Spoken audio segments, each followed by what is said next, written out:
आप सभी का नमस्कार। आज की इस वीडियो में हम लोग जो सीखने वाले हैं, सबसे पहले उन बिंदुओं के बारे में जान लें, क्योंकि आप इन बिंदुओं के बारे में जब जानेंगे तो मेरा दावा है आप पूरा वीडियो देखे बगैर इस वीडियो को नहीं छोड़ेंगे। ठीक है, तो चलिए सरसरी तौर पर जान लेते हैं कि इस वीडियो में हम क्या क्या चीज़ सीखने वाले हैं। पहला चीज़ सीखेंगे कि अनुच्छेद पढ़ने के सही तरीके क्या होते हैं। हम कैसे सही तरीके से अनुच्छेद पढ़ेंगे तो उनके प्रश्नों को आसानी से ढूंढ सकते हैं, ये चीज़ जानेंगे। दूसरा चीज़ ये जानेंगे कि अनुच्छेद के प्रश्नों के उत्तर ढूंढने के सबसे सरल तरीके क्या होते हैं। ठीक है, तो इस वीडियो में मैं बताने वाला हूं, तो बिना स्किप किए पूरा वीडियो देखेंगे तो आपको अंत में पता चलेगा कैसे हम किसी भी अनुच्छेद के प्रश्नों के उत्तर आसानी से और सबसे जल्दी ढूंढ सकते हैं।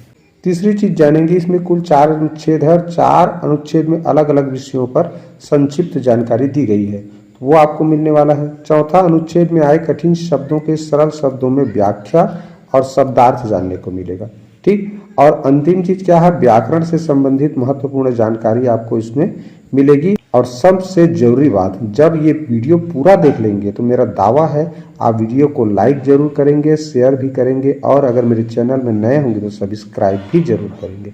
ठीक है, तो चलिए बिना देरी किए आज का यह वीडियो स्टार्ट करते हैं। चलिए अनुच्छेद पहला पढ़ते हैं। देखिए अनुच्छेद को पढ़ना कैसे है, पढ़ते समय किन किन शब्दों या वाक्यों के नीचे आपको अंडरलाइन करते जाना है, ये भी मैं साथ में बताते जा रहा हूँ। ठीक है, अंडरलाइन करने से क्या होगा, आपको उत्तर ढूंढने में आसानी होगा। क्लियर, तो चलिए सबसे पहले अनुच्छेद क्रमांक 1 पढ़ते हैं। देखिए लिखा है, आर्यभट्ट भारतीय गणितज्ञ, खगोल शास्त्री, ज्योतिष शास्त्री और विज्ञानी थे, जिन्होंने 5वीं शताब्दी में भारतीय गणित को महत्वपूर्ण योगदान दिया। उनका जन्म 476 ईसा पूर्व में पाटलिपुत्र में हुआ था। कहाँ हुआ था? पाटलिपुत्र में हुआ था। कब हुआ था? तो 476 ईसा पूर्व में। आर्यभट्ट का परिवार गणित और ज्योतिष के प्रति रुचि रखने वाले थे।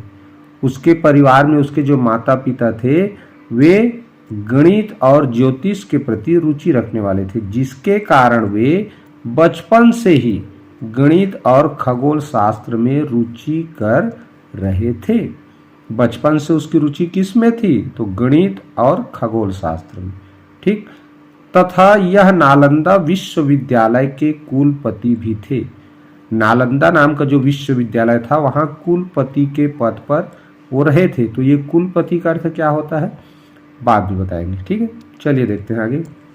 आर्यभट्ट ने आर्यभट्टीय और आर्यभट्टीय 2 ग्रंथ लिखे जो कि गणित और खगोल शास्त्र से संबंधित थे।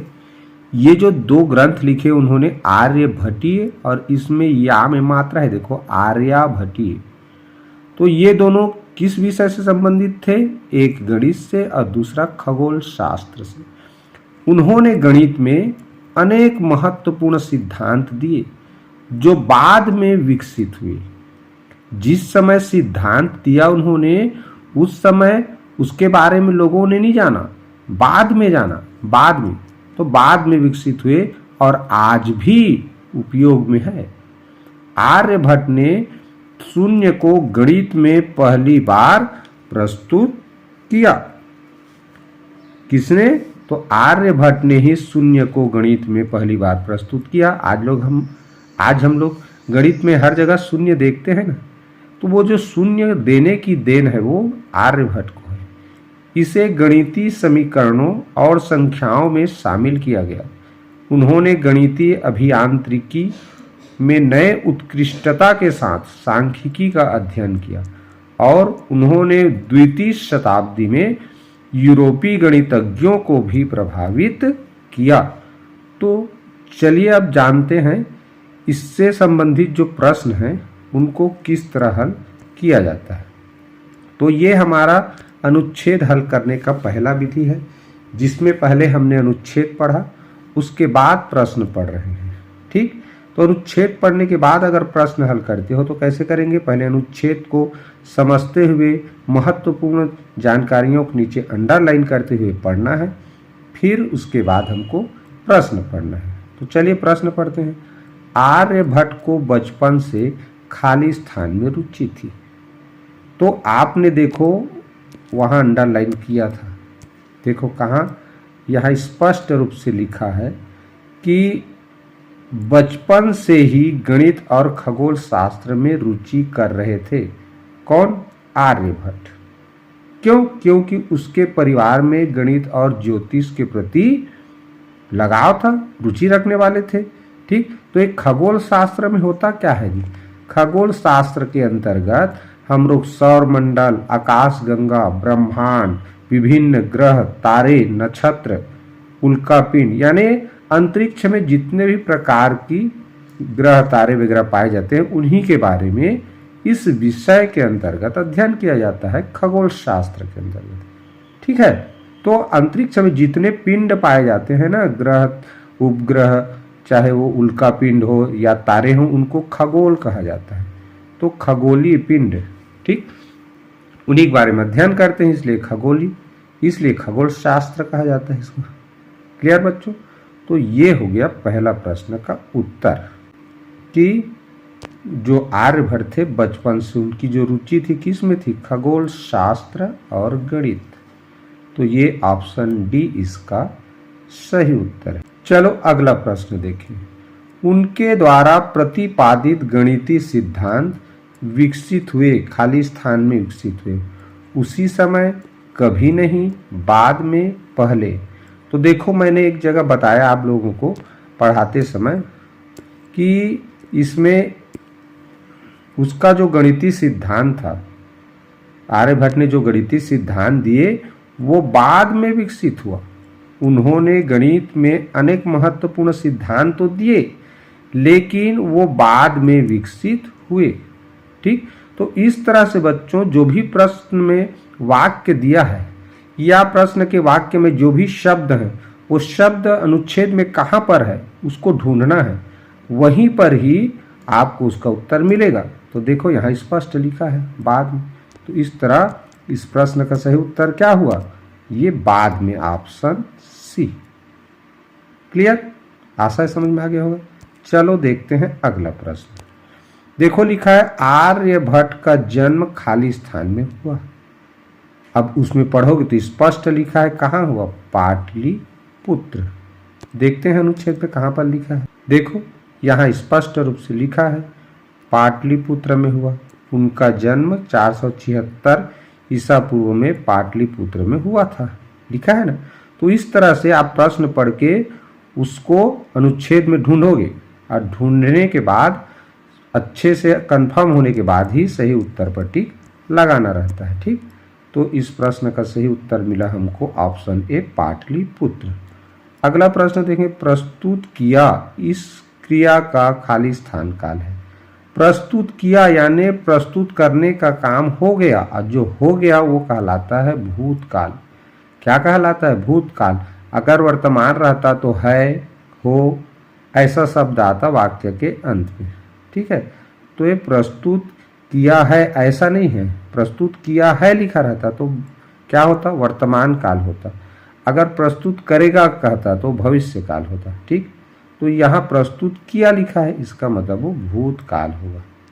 ठीक, प्रस्तुत किया गया है।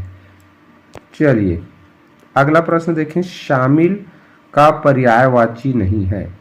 अब देखो एक चीज और बता दूं, हर अनुच्छेद में एक दो प्रश्न ऐसे होते हैं जिनके लिए हमको अनुच्छेद पढ़ने की जरूरत नहीं है। हमारा पूर्व ज्ञान, हम कितना जानते हैं उससे भी संबंधित रहता है। तो शामिल शब्द का पर्यायवाची क्या है पूछ रहे हैं, तो इसके लिए अनुच्छेद पढ़ना कोई जरूरी नहीं है। शामिल होना माने किसी चीज में मिला हुआ होना, तो मिला हुआ होना ये पर्यायवाची है। सम्मिलित होना ये भी पर्यायवाची है। मिश्रित होना ये भी पर्यायवाची है। तो पृथक ये शामिल का पर्यायवाची नहीं है। नहीं है पूछ रहा है, तो पृथक माने होता है बच्चों अलग, तो जो शामिल नहीं है वो अलग है, तो यही इसका पर्यायवाची नहीं है। तो ये ऑप्शन सी इसका सही उत्तर है। तो इस तरह से अनुच्छेद को पहले समझते हुए अच्छे से पढ़ेंगे, जरूरी जानकारी के नीचे अंडरलाइन करेंगे, फिर प्रश्न पढ़ के उत्तर देंगे। तो ये अनुच्छेद हल करने का पहला तरीका है। ठीक, अब चलिए जानते हैं अनुच्छेद में आए कुछ कठिन शब्दों के शब्दार्थ। ठीक है, चलिए देखिए। तो गणितज्ञ किसे कहते हैं ये पहले जान लेते हैं। गणित के जो जानकार हैं, विशेष रूप से गणित के बारे में बहुत ज़्यादा जानकारी रखते हैं, उन्हें गणितज्ञ कहते हैं। खगोल शास्त्री जो खगोल शास्त्र का अध्ययन करता है, उसके बारे में बहुत ज़्यादा जानकारी रखता है, वो खगोल शास्त्री कहलाता है। ठीक, अभी मैंने बताया खगोल शास्त्र के अंतर्गत क्या पढ़ते हैं, जितने भी अंतरिक्ष में चीज़ें हैं, ग्रह है, उपग्रह है, नक्षत्र है, तारे हैं, आकाशगंगा है, सौरमंडल है, ब्रह्मांड है, उल्कापिंड है, तो इन सब चीज़ के बारे में जो पढ़ते हैं वो खगोल शास्त्र विषय के अंतर्गत पढ़ा जाता है। और उसका जो विशेषज्ञ होता है, उसके जो जानकार होते हैं, जिसके बारे में जानकारी सबसे ज़्यादा उनको होती है, उनको कहलाते हैं खगोल शास्त्री।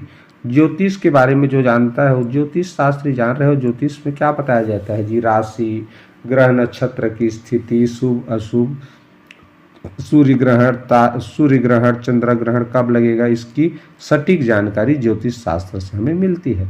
तो ज्योतिष शास्त्र के बारे में जानने वाले लोगों को कहते हैं ज्योतिष शास्त्री। ठीक, विज्ञानी यानी जो विज्ञान के बारे में जानता है। 5वीं शताब्दी यानी 400 ईस्वी से 500 ईस्वी। ठीक, तो चूंकि ईसा पूर्व लिखा है तो इसमें ईसा पूर्व कहेंगे। ठीक है, तो 400 ईसा पूर्व से 500 ईसा पूर्व के बीच में देखो उनका जन्म हुआ था 476 में। तो 476, 400 ईसा पूर्व और 500 ईसा पूर्व के बीच में कहीं पर आएगा ना, तो ये 5वीं शताब्दी में लिखा है इसीलिए। ठीक, तो जैसे अभी हम लोग सन 2000 से सन 2100 यानी 2100 के बीच में अभी हैं।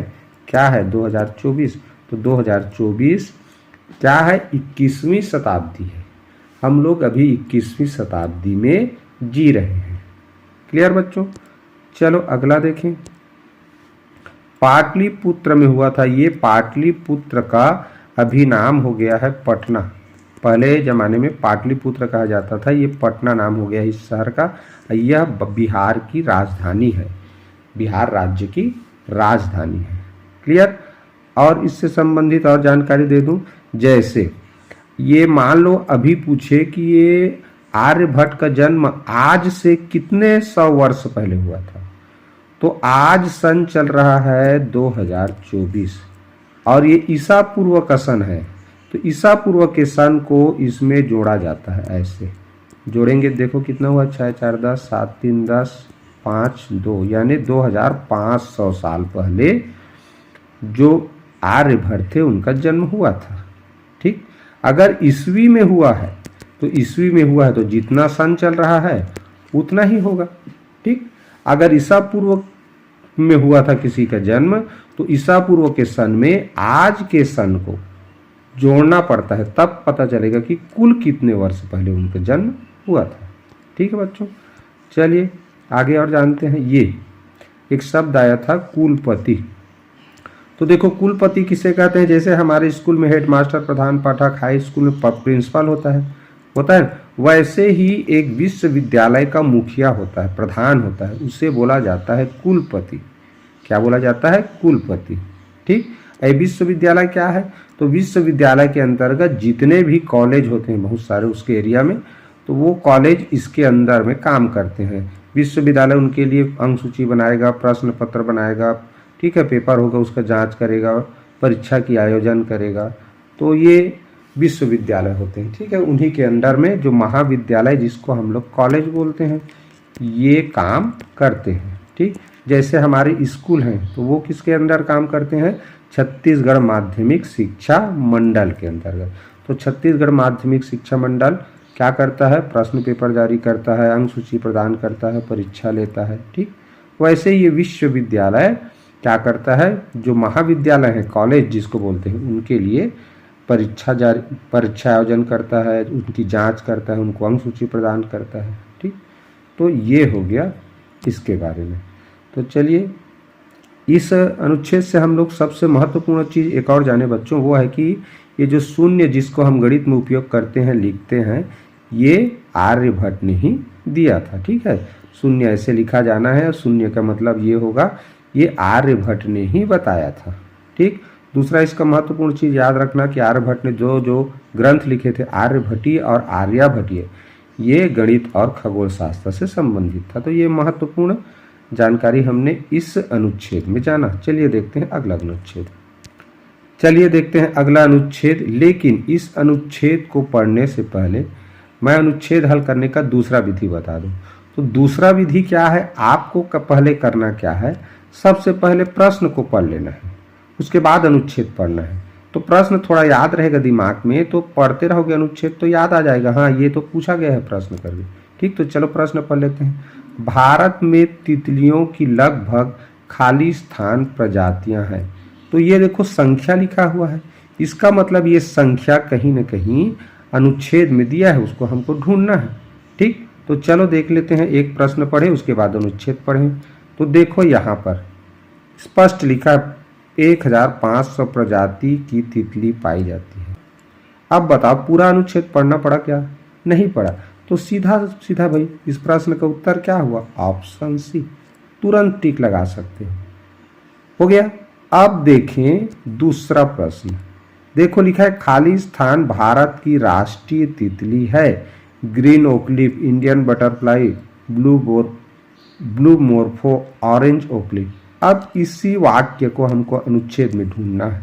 तो देखो स्पष्ट रूप से यहाँ लिखा है, ये जिसका नाम यहाँ लिखा है ना, भारत के पास राष्ट्रीय तितली भी है जिसका नाम है ऑरेंज ओकलिफ, जिसे केलिमा इनेकस भी कहते हैं। अब मुझे बताओ पूरा अनुच्छेद पढ़ना नहीं पड़ा, सरसराती तौर पे देखे तो यहाँ दिख गया हमको राष्ट्रीय तितली शब्द, यही तो प्रश्न में है ना राष्ट्रीय तितली। तो राष्ट्रीय तितली शब्द मिल गया भारत का, तो क्या लिखा है, ऑरेंज ओकलिफ। ये ऑप्शन डी इसका सही उत्तर है। क्लियर।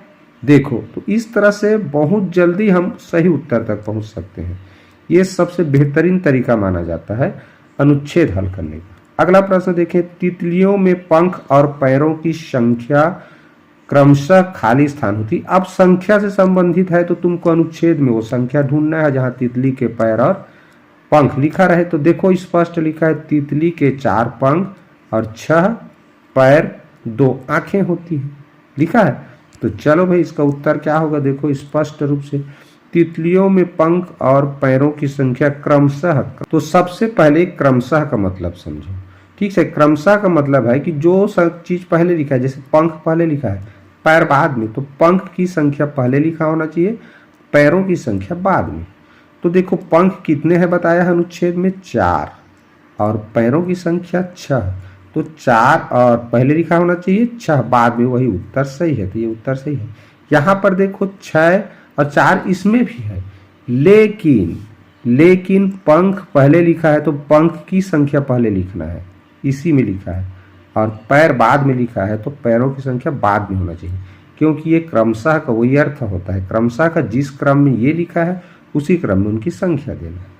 ठीक है बच्चों, तो ये जब भी क्रमशः शब्द आएगा तो इस बात का ध्यान रखना, तो गलती नहीं होगा। क्लियर। चलिए तो इस प्रश्न का उत्तर भी जान गए बिना अनुच्छेद पढ़े, यानी पूरा अनुच्छेद को पढ़े बिना हम देखो 3 प्रश्न का उत्तर जान गए।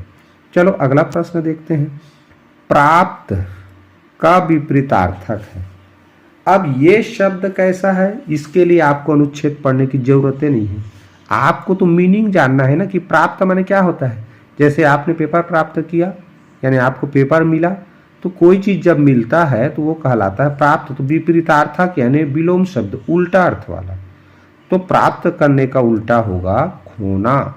ठीक, जैसे किसी ने कोई 100 रुपया पैसा प्राप्त किया और रास्ते में कहीं वो खो दिया, तो उसके हाथ से चला गया ना। तो प्राप्त का उल्टा क्या हुआ, खोना। हासिल करना, लाभ होना, अर्जित करना, ये प्राप्त करना होता है। भाई लाभ करते हैं, लाभ होता है तो हमको पैसा प्राप्त होता है ना, कोई चीज पाते हैं वो भी हासिल करना है। ठीक, अर्जित करना, इकट्ठा करना, कमाना, ये है अर्जित करना। तो प्राप्त करना का विपरीतार्थक होगा बच्चों खोना। तो इसके लिए आपको अनुच्छेद पढ़ने की जरूरत नहीं था। क्लियर। तो इन चीजों को भी समझना है। हर प्रश्न का उत्तर आपको अनुच्छेद से नहीं मिलता। कुछ प्रश्न ऐसे मिलेंगे 1-2 जिसके लिए आपको अनुच्छेद पढ़ने की जरूरत नहीं है। आपको अपने कॉमन सेंस यानी आपके पूर्व जानकारी का उपयोग करना है। क्लियर। चलो अंतिम प्रश्न देखें। अद्भुत शब्द खाली स्थान है। अब ये अद्भुत शब्द एक तो बिना अनुच्छेद पढ़े भी दे सकते हो, क्यों? अब इसके लिए एक वाक्य प्रयोग करना आना चाहिए। अब नहीं जानते तो क्या करेंगे, इस अद्भुत शब्द को हमको अनुच्छेद में ढूंढना है। तो देखो इसमें इस अनुच्छेद में अद्भुत शब्द कहाँ पर लिखा है, ध्यान से देखो, यहाँ पर लिखा है तितलियों में देखने और सुनने की अद्भुत क्षमता होती है। अद्भुत क्षमता होती है, कैसी क्षमता होती है? तो अद्भुत क्षमता होती है। ये अद्भुत शब्द के जगह में मैं कैसी शब्द लगाया तो ये प्रश्न बन गया, और जब ये कैसी शब्द लगाने से प्रश्न बन जाए तो वो हमेशा विशेषण होता है। कैसा क्या होता है? विशेषण होता है। क्यों? विशेषण किसकी विशेषता बताता है? एक तो संज्ञा की बताता है, दूसरा सर्वनाम की बताता है। ठीक, तो संज्ञा या सर्वनाम की विशेषता बताने वाले शब्द कहलाते हैं विशेषण। तो ये जो क्षमता शब्द है ये संज्ञा है। क्या है? संज्ञा है। तो ये इसकी विशेषता बता रहा है, अद्भुत शब्द। इसलिए बच्चों इसका सही उत्तर होगा क्या? विशेषण। ये जो ऑप्शन डी में दिया है। क्लियर? तो इस तरह से देखो हम बहुत ही कम अनुच्छेद को पढ़ के सभी प्रश्नों के उत्तर जान गए। तो इस तरह से आप हल कर सकते हो। ठीक, तो इस तरह मैंने उत्तर तो बता दिया, लेकिन चलिए इस अनुच्छेद को पढ़ के हम तितली से संबंधित कुछ महत्वपूर्ण जानकारी को भी जान लेते हैं, जो कि आगे हमारे भविष्य में काम आने वाला है। ठीक, चलिए पढ़ते हैं अनुच्छेद। तितली दुनिया में सबसे सुंदर कीड़ों में से एक है। तितली क्या है जी? एक कीड़ा है। तितली क्या है? एक कीड़ा है। मान लो ऑप्शन में पूछ दे कीड़ा है, पक्षी है, जीव है, ऐसा कुछ कई तो ऑप्शन दे दे तो वहाँ क्या आएगा? कीड़ा है। यह एक ऐसा जीव है जो देखने में बहुत मनमोहक होता है। मनमोहक यानी मन को मोहने वाला, मन को अच्छा लगने वाला। तो आप सबको जब तितली देखते हो तो मन को अच्छा लगता है ना, सभी को अच्छा लगता है। तो ये मन को मोहने वाला है, इसलिए मनमोहक कहा गया। तितली अपना भोजन फूलों के द्वारा प्राप्त करता है। कहाँ से प्राप्त करता है अपना भोजन? फूलों से। फूलों के रस को चूस कर पीती है। यह लगभग दुनिया में हर जगह पाई जाती है। लगभग मतलब सभी जगह नहीं पाया जाता, कुछ जगह को छोड़कर दुनिया में हर जगह पाया जाता है। ठीक, उसके बाद देखें तो तितली हर रंगों में पाई जाती है, इसलिए तो रंग बिरंगी बोलते हैं ना, तितली रंग बिरंगों की होती है। तो हर रंगों की पाई जाती है और दिन में निकलना पसंद करती है। रात में ये अपने जहाँ भी रहती होगी उधर रहती होगी, इसके रहने के स्थान में। ठीक है, तो दिन में निकलना पसंद करती है। तितलियों में देखने और सुनने की अद्भुत क्षमता होती है। जो अद्भुत क्षमता होती है वो उसके देखने और सुनने की है। ठीक है, भारत में लगभग 1500 प्रजाति कहें या 1500 प्रजाति की तितली पाई जाती है। तो ये भी एक प्रश्न बनता है, भारत में कितने प्रजाति की तितली पाई जाती है? तो 1500। अब तो भारत के पास राष्ट्रीय तितली भी है। देखो आपने राष्ट्रीय पुष्प, राष्ट्रीय पशु, राष्ट्रीय चिन्ह, राष्ट्रीय पेड़ के बारे में सुना था। इस अनुच्छेद से आपको राष्ट्रीय तितली के भी बारे में पता चल गया। तो राष्ट्रीय तितली का नाम क्या है? ऑरेंज ओकलीफ, जिसे केलिमा इनेकस भी कहते हैं। ये उसका वैज्ञानिक नाम है। कोष्टक में जो लिखा है ना बच्चों, ये उसका वैज्ञानिक नाम है। हर चीज़ का वैज्ञानिक नाम भी होता है। जैसे मनुष्य का वैज्ञानिक नाम होता है होमोसेपियंस, होमोसेपियंस, ये मनुष्य का वैज्ञानिक नाम है। ठीक, उसी तरह ये जो राष्ट्रीय तितली है जिसका नाम है ऑरेंज ओकलीफ, इसका वैज्ञानिक नाम है केलिमा इनेकस। क्लियर? इसे भी नोट कर लेना। तितली के 4 पंख, 6 पैर और 2 आंखें होती हैं। ये भी महत्वपूर्ण जानकारी है, नोट कर लेना। तितलियों के सूंड जैसा अंग पाए जाते हैं जिसकी सहायता से वे फूलों का पराग चूसती है। तो ये क्या करते हैं? फूलों से क्या चीज को ये लेते हैं? चूसते हैं पराग को। और किससे? तो तितली का एक सूंड जैसा अंग पाया जाता है, उसी की सहायता से। तितलियां शाकाहारी होती हैं। क्या होती हैं? शाकाहारी होती हैं। यह पराबैंगनी किरणों को देख सकती हैं। पराबैंगनी किरणों को हम लोग नहीं देख सकते, ठीक है, लेकिन इनमें एक विशेष गुण होता है। क्यों? इसमें लिखा है ना, देखने और सुनने की अद्भुत क्षमता होती है। तो हम जिस ध्वनि को नहीं सुन सकते उसको ये सुन सकती है, हम जिस प्रकाश को नहीं देख सकते उसको ये देख सकती है। इसीलिए यहाँ लिखा है कि देखने और सुनने की अद्भुत क्षमता होती है तितली के पास। क्यों? क्योंकि ये परावैंगनिक किरणों को हम नहीं देख सकते, लेकिन तितलियां देख सकती हैं। ठीक बच्चों, तो बहुत ही महत्वपूर्ण जानकारी इस अनुच्छेद से हमें मिला। चलिए देखते हैं अगला अनुच्छेद। चलिए सबसे पहले अनुच्छेद पढ़ते हैं। मनुष्य का जीवन भी पूरी तरह से पेड़ पौधों पर ही निर्भर है। इन पेड़ पौधों से ही खाने के लिए अनाज मिलता है और सांस लेने के लिए ऑक्सीजन मिलती है। बारिश का संतुलन भी इन्हीं से बनता है। अतः पीने का पानी भी पेड़ पौधों के जरिए ही मनुष्य को मिल पाता है। यदि पेड़ पौधों को काट दिया गया तो मनुष्य का जीवन पूरी तरह संकट में आ जाएगा। बिना पेड़ पौधों के मनुष्य का जीवित रहना असंभव है। आज के समय में दिन प्रतिदिन औद्योगिक विकास की वजह से प्रदूषण बढ़ता ही जा रहा है। इस प्रदूषण से निकलने वाली कार्बन डाइऑक्साइड को पेड़ पौधों के द्वारा अवशोषित किया जाता है। अवशोषित करना यानी सोख लेना। जैसे स्पंज गद्दा होता है ना, पानी में डालोगे तो क्या करता है जीव, जो गद्दा है पानी को सोख लेता है। ऐसे ही जो कार्बन डाइऑक्साइड है जो हम सांस में छोड़ते हैं, बहुत सारी गाड़ी मोटर फैक्ट्री से निकलने वाली जो धुआं उसमें कार्बन डाइऑक्साइड होता है, तो उनको ये सोख लेती हैं। ठीक है, और प्रकाश संश्लेषण से शुद्ध ऑक्सीजन वातावरण में उत्सर्जित करती हैं। उत्सर्जित करना माने छोड़ना, ठीक है, निकालना। इसमें वातावरण में प्रदूषण कम होता है। इसलिए हमें औद्योगिक क्षेत्रों के आसपास और हर जगह जितना हो सके उतने पेड़ पौधे लगाने चाहिए, ताकि हमारा वातावरण स्वस्थ रहे और मनुष्य के जीवन पर कोई आँच ना आए। आँच ना आए माने कोई खतरा ना आए, कोई संकट ना आए। क्लियर बच्चों? इस तरह समझते हुए आराम से अनुच्छेद पढ़ना है। फिर हम प्रश्न को देखते हैं। वातावरण में प्रदूषण कम करने के लिए खाली स्थान करना चाहिए। तो क्या करना चाहिए? वृक्षारोपण। क्यों? क्योंकि वृक्ष कार्बन डाइऑक्साइड को अवशोषित कर लेते हैं यानी सोख लेते हैं और प्रकाश संश्लेषण की क्रिया करके हमको ऑक्सीजन देते हैं ना। जितने भी जीव हैं सब ऑक्सीजन गैस ग्रहण करते हैं और कार्बन डाइऑक्साइड छोड़ते हैं, और उस कार्बन डाइऑक्साइड को कौन अवशोषित करता है? पेड़ पौधे। इसलिए हमको वृक्षारोपण करना चाहिए। इससे क्या होगा? प्रदूषण कम होगा। अगला प्रश्न देखें।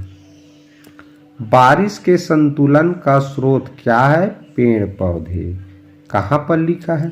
देखें, देखो, बारिश का संतुलन भी इन्हीं से बनता है। किससे बनता है? देखो लिखा है, इन पेड़ पौधों से ही खाने के लिए अनाज मिलता है और सांस लेने के लिए ऑक्सीजन मिलती है। अब बारिश का संतुलन भी इन्हीं से बनता है। किनसे? पेड़ पौधों से। ठीक, तो आगे पीछे के वाक्य को पढ़ने से उत्तर मिलता है। ठीक है, प्रश्न वाला वाक्य ढूंढना है अनुच्छेद में, फिर ऊपर या नीचे के कुछ वाक्यों को पढ़ो तो उत्तर आराम से मिल जाता है। तो बारिश के संतुलन का स्रोत पेड़ पौधे से होता है। क्यों? ये पेड़ पौधे ना बच्चों बादलों को अपनी ओर खींचते हैं, आकर्षित करते हैं, और जब बादल नीचे आ जाते हैं तो पानी बन के फिर बरस जाता है। ठीक, तो इस तरह से बारिश होता है जी। अगला देखें, खाली स्थान को पेड़ पौधे उत्सर्जित करते हैं। किसको उत्सर्जित करते हैं? ऑक्सीजन। ठीक, जब प्रकाश संश्लेषण करते हैं तो प्रकाश संश्लेषण की क्रिया में ऑक्सीजन गैस निकलती है और इसी ऑक्सीजन गैस को हम लोग क्या करते हैं? सांस में अंदर लेते हैं, जिसका सूत्र है O2। ये अणु सूत्र है।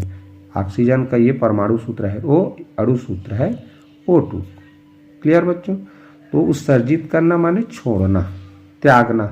ठीक, तो ये हो गया हमारा ये प्रश्न। अगला देखें, निर्भर खाली स्थान का विलोम है। मैंने पिछले अनुच्छेद में बताया था आप लोगों को कि हर प्रश्न के लिए अनुच्छेद पढ़ने की जरूरत नहीं है। कुछ सामान्य ज्ञान होता है जो आपके अनुभव पर आधारित होता है। तो देखो, निर्भर शब्द, निर्भर माने किसी पर डिपेंड होना, आश्रित होना। तो आश्रित होना निर्भर का पर्यायवाची है। ठीक, और पूर्ण होना भी हो गया, अधीन होना भी हो गया। स्वतंत्र, तो स्वतंत्र इसका विलोम शब्द है।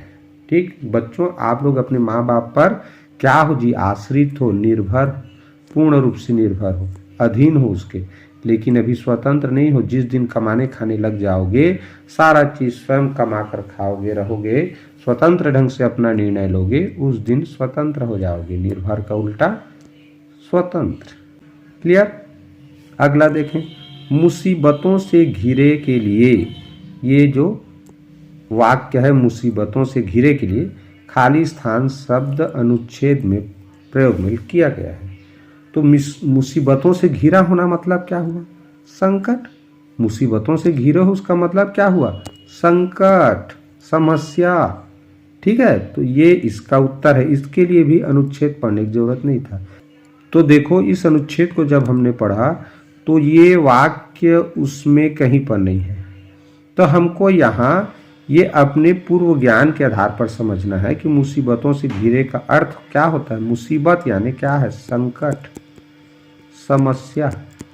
तो समस्या से घिरे हो, यही क्या है? संकट। तो इसके जगह में हम ये संकट शब्द उपयोग में ला सकते। क्लियर? चलिए देखते हैं बच्चों इस अनुच्छेद के कुछ कठिन शब्दों को। देखिए, इस अनुच्छेद में कुछ कठिन शब्द हैं जिनका मैं थोड़ा सा सरल शब्दों में शब्दार्थ कहें या आशय कहें या तात्पर्य कहें बता रहा हूँ। ठीक, संतुलन बनाना, यानी कि न तो कम होने देना न ज़्यादा होने देना। बारिश का संतुलन बनाने का मतलब क्या है कि ज़्यादा बारिश भी नुकसानदायक है, कम भी। तो बारिश की जो सीमा है, जितना उचित है, जितना ज़रूरत है उतना ही बारिश कराने में मदद करता है ये पेड़ पौधा। ठीक, तो ये संतुलन कहलाता है। ठीक, इसी तरह देखें, ऑक्सीजन गैस का नाम है जिसको हम सांस में अंदर लेते हैं। क्लियर? संकट यानी समस्या। संकट यानी क्या है जी? समस्या है। और औद्योगिक लिखा है यहाँ, औद्योगिक यानी हो गया उद्योग धंधा, बड़े बड़े जब स्तर पे करते हैं फैक्ट्री, बड़े बड़े फैक्ट्री खोलकर, तो वो औद्योगिक विकास, यानी फैक्ट्रियों का बहुत ज़्यादा विकास हो रहा है, बहुत ज़्यादा फैक्ट्री खुल रहे हैं, तो क्या है? औद्योगिक विकास हो रहा है। तो ये उद्योग यानी फैक्ट्री से रिलेटेड है, फैक्ट्री से संबंधित बात है। ठीक है, और ये अनुच्छेद हो गया। चलिए, वीडियो लंबा हो जाएगा, लास्ट अनुच्छेद पढ़ते हैं। तो ये अनुच्छेद पढ़ने से पहले मैं प्रश्न पढ़कर कैसे उत्तर ढूंढना है ये बता देता हूँ इस वीडियो में। ठीक है, तो ये देखिए, प्रश्न पहले पढ़ लें। मनुष्य ने खाली स्थान के हथियार नहीं बनाए। तो किसके हथियार नहीं बनाए? धातु, मिट्टी, डाली, हड्डी। तो किसके नहीं बनाए होंगे? कॉमन सेंस भी लगाएं तो देखो, मिट्टी का कैसे हथियार बनाएगा? बनाएगा क्या? नहीं बनाएगा। लेकिन आपको कंफर्म होना है तो पहले अनुच्छेद पढ़ भी सकते हो, तो इसमें पता चल जाएगा कि किसका हथियार बनाया, किसका नहीं बनाया। देखो, कुछ लाख वर्षों की बात है। कितने वर्षों की बात? कुछ लाख वर्षों। जब मनुष्य वनमानुष जैसा जंगली था, उसे नाखून की जरूरत थी। उसकी जीवन रक्षा के लिए नाखून बहुत जरूरी था। क्या चीज बहुत जरूरी था? नाखून। असल में वही उसके अस्त्र थे। अस्त्र यानी हथियार।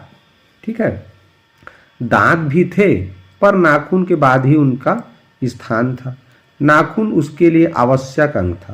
भाई, नाखून के बाद दांत का स्थान क्यों था? जैसे शेर को देखना, अपने शिकार को पकड़ता है तो पहले पंजों के नाखून से पकड़ता है, फिर बाद में तो अपना दांत गड़ाता है ना। तो उसी तरह जब मनुष्य भी वनमानुष था तो उस समय नाखून का उपयोग पहले करता था अपने शिकार को मारने के लिए, जब मार डालता था फिर नाखून का, फिर बाद में दांत का प्रयोग करता था। इसीलिए लिखा है कि नाखून के बाद ही उनका स्थान आता है, किसका? दांत का।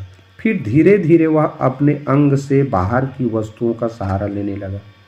नाखून की जगह पत्थर के ढेले, पेड़ की डालें काम में आने लगी। देखो, पत्थर का उपयोग किया उसने, पत्थर के ढेले का, ढेला पत्थर बोलते हैं ना उसका, पेड़ की डाली का डंडा बना लिया होगा। उसने हड्डियों के भी हथियार बनाए।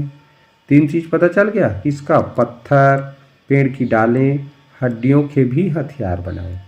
ठीक, तो इससे क्या पता चला? इस प्रश्न का उत्तर मिल गया। भाई, पेड़ की डाली, हड्डी और धातु का तो बनाया है, धातु का आगे पढ़ेंगे। तो मिट्टी का उसने नहीं बनाया, तो यही बी इसका सही उत्तर है। क्लियर? चलो आगे जो बचा है उसको पढ़ लेते हैं। देखिए, फिर धीरे धीरे फिर धीरे धीरे वह अपने अंग से बाहर की वस्तुओं को सहारा लेने लगा। पत्थर के ढेले, पेड़ की डालें काम में लाने लगा। उसने हड्डियों के भी हथियार बनाए। इन हड्डी के हथियारों में सबसे मजबूत और सबसे ऐतिहासिक था देवताओं के राजा का वज्र। देवताओं के राजा का क्या नाम था? इंद्र। क्या नाम था? इंद्र। जो इंद्र था वो आगे क्या किया? जो दधीची मुनि की हड्डियों से बना था। क्या जी? ये वज्र। ये वज्र देखना ऐसे पकड़ा रहता है, इसी टाइप का डिजाइन का रहता है, ठीक है। ये इंद्र पकड़ा रहता है और उसी से राक्षसों को मारता है। तो ये दधीची मुनि के ही हड्डी से बना जो वज्र था, उसी से एक राक्षस मरा, ठीक है। तो इसने वो दान किया था दधीची मुनि ने, ठीक। तो ये वज्र है और इसी वज्र से हनुमान को भी मारा था जब उसने सूर्य को निगल लिया था। आपने कहानी सुना होगा, ठीक है बच्चों। तो ये वही है। तो हड्डी से भी हथियार बनाया जाता है, जिसकी सबसे प्राचीनतम कहानी हमको इतिहास में यानी धार्मिक पुस्तकों में मिलती है। मनुष्य और आगे बढ़ा, उसने धातु के हथियार बनाए। पहला प्रश्न में था ना किन किन चीज़ों से हथियार बनाया गया, तो धातु, लोहा, स्टील, ठीक है। तो इससे भी धातु हथियार बनाए गए। आजकल जितने भी हथियार देखते हैं हम लोग, चाहे तलवार हो, बंदूक हो, ये गोली हो, ठीक है, तोपें हो, तो ये किससे बना है? धातु से बना है। जिनके पास लोहे के अस्त्र और शस्त्र थे वे विजयी हुए। तो जिन देशों के पास, जिन लोगों के पास, जिन राजाओं के पास लोहे के अस्त्र शस्त्र थे, वो लोग जब युद्ध हुआ तो विजयी हुए, जीते। अस्त्र का मायने जान लो। अस्त्र मतलब होता है बच्चों जिससे फेंक कर मारा जाता है, जैसे गोला, भाला, ठीक है, भाला और तीर धनुष। तो इससे देखना फेंक के मारते हैं आदमी को, तो वो क्या है? अस्त्र है। शस्त्र जिसको हाथ में पकड़े पकड़े मारते हैं, जैसे तलवार हो गया, चाकू हो गया, इसको हाथ में पकड़े रहते हैं तब मारते हैं। पिस्तौल, तो पिस्तौल को हाथ में पकड़े हैं लेकिन गोली फेंकाता है ना वो, तो वो अस्त्र है, शस्त्र नहीं है। जिसको हाथ में पकड़े हो और उसी से मार रहे हो तो वो शस्त्र है। और जिससे कोई चीज़ गोली निकाल रहा है, जैसे तोप से गोला निकलता है, तो वो सब अस्त्र है, ठीक। तो इस तरह हमने अस्त्र और शस्त्र के भी बारे में जान लिया। चलिए अगला प्रश्न देखते हैं। मनुष्य अपने बचाव के लिए खाली स्थान को अस्त्र के रूप में प्राथमिकता देता है। तो बताए हैं, पहला प्राथमिकता देता है नाखून को। किसको? नाखून को। फिर बाद में दांत का उपयोग करता है। अगला देखें, सबसे मजबूत हथियार खाली स्थान का था। किसका था जी? सबसे मजबूत हथियार मुनि की हड्डियों का था। मुनि की हड्डियों का था कि लोहे का था? भाई ये तो कहानी की बात है ना। सबसे मजबूत हथियार वास्तव में लोहे का होता है, लेकिन सबसे मजबूत हथियार था लिखा है, तो था लिखा है तो मुनि की हड्डियों का होगा, ठीक। अब यहाँ देखो कैसे हम जानेंगे, तो यहाँ स्पष्ट रूप से लिखा है। देखो क्या लिखा है कि उसने हड्डियों के भी हथियार बनाए। इस हड्डी के हथियारों में सबसे मजबूत और सबसे ऐतिहासिक था। ये जो हड्डी का बना हथियार था ना, यही सबसे मजबूत था। तो हमको इस प्रश्न का उत्तर अनुच्छेद के अनुसार देना है। अनुच्छेद में लिखा है उसके अनुसार। तो इस प्रश्न का सही उत्तर क्या हुआ? मुनि की हड्डी से जो बना हथियार था, जिसका नाम क्या था? वज्र, ठीक। जिसे कौन पकड़ता था जी? इंद्र, जो कि देवताओं का राजा था। अगला देखें, मजबूत का अर्थ है, मजबूत शब्द का अर्थ है अटूट। जो टूटे ना वो मजबूत है, और टूट गया तो मजबूत थोड़ी है। तो मजबूत शब्द का अर्थ क्या हुआ? अटूट। इस वीडियो का अंतिम प्रश्न देखते हैं बच्चों। अनुच्छेद में प्रयुक्त असल शब्द खाली स्थान का विपरीतार्थक है, उल्टा है। असल माने होता है असली, असली नकली बोलते हैं ना, ये असली है ये नकली है। तो असल माने असली। तो असल जो शब्द है किस शब्द का विपरीतार्थक है? विलोम शब्द है, ये जानना है। तो इसका सही उत्तर है दिखावटी। देखना सोने का माला रहता है, देखने में सोने जैसा है, दिखावटी है। देखने में दिखावटी माने देखने में लग रहा है, लेकिन वास्तव में तो नकली है ना। तो ये दिखावटी क्या है? नकली। तो असली का उल्टा क्या होता है बोला हूँ? नकली। तो नकली का उल्टा असली। तो ये असल शब्द का विलोम दिखावटी, ठीक। अब बाकी का अर्थ सही होता है। ये सत्य है, सत्य चीज़ है, यथार्थ माने भी सत्य, वास्तविक माने भी सत्य। तो दिखावटी इसका विलोम शब्द है। क्लियर? तो इस तरह से बच्चों इस वीडियो में हमने जाना कि किस तरह से अनुच्छेद को कई तरीका से हल कर सकते हैं, और अनुच्छेद हल करने का जो सबसे बेहतरीन तरीका होता है वो है पहले प्रश्न पढ़ना, और जिन प्रश्नों का उत्तर बिना अनुच्छेद दिया जा सकते हैं उनके उत्तर पहले टिक कर लेना, ठीक। और जिनका उत्तर अनुच्छेद पढ़ के देना है उसको प्रश्न में जो लिखा है उन शब्दों को, उन वाक्यों को ढूंढना है, उसी के आसपास उत्तर आसानी से मिल जाता है, फिर तुरंत सही उत्तर पर टिक लगा लेना है। तो इससे क्या होगा, आपका समय बचेगा, आप सही उत्तर तक जल्दी पहुंच जाएंगे। क्लियर।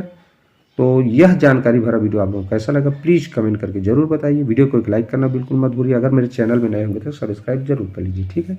तो नेक्स्ट वीडियो में फिर मिलेंगे, तब तक के लिए goodbye, have a nice day.